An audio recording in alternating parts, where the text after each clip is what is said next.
told to accept the Bible as the perfect word of biblical God, yet it's filled with stories that simply don't add up. How long will these contradictions go unchallenged? One of the most glaring examples lies in the crucifixion scene, an event meant to showcase divine purpose, but instead reveals inconsistency and confusion. Have you ever thought about the moment when Jesus, hanging on the cross, asked his disciple John to take care of his mother Mary? John 19:26-27. At first glance it might seem like a touching gesture, but when you look closer, it raises some serious and uncomfortable questions. First, what about Jesus' siblings? The Bible explicitly mentions that Jesus had brothers, James, Joseph, Simon, and Judas, Matthew 13:55, and likely sisters too.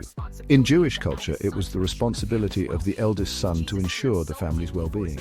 If Jesus cared so deeply for his mother, why didn't he entrust her care to his siblings? Were they not capable? Did they reject her or him? Or worse, did this act imply that Jesus' family didn't believe in him or his mission? And then there's Mary herself. Many Christian traditions elevate her to extraordinary status, calling her the Queen of Heaven or Mother of God. Yet in this moment, Mary is portrayed as dependent, helpless, and needing care from an outsider.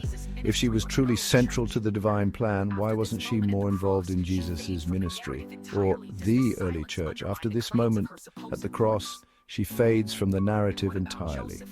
Does this silence undermine the claims of her supposed importance? And what about Joseph?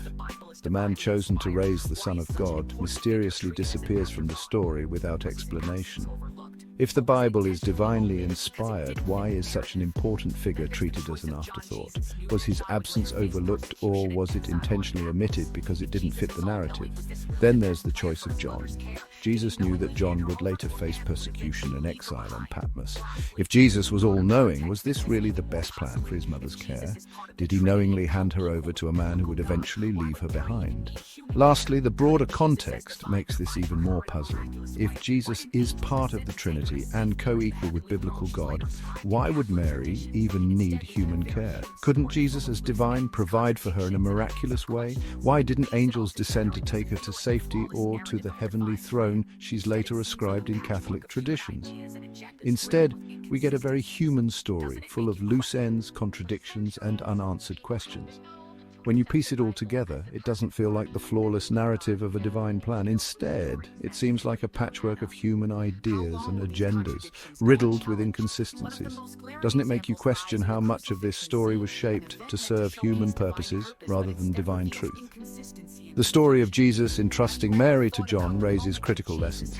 It challenges the consistency of biblical narratives, questions Mary's supposed divine role, highlights the sidelining of Jesus' siblings, and exposes human reliance in a supposedly divine plan. It encourages critical thinking about whether such accounts reflect divine truth or human-made narratives shaped by cultural agendas. Exposing religious lies. The Bible as the perfect word of biblical God, yet it's filled with stories that simply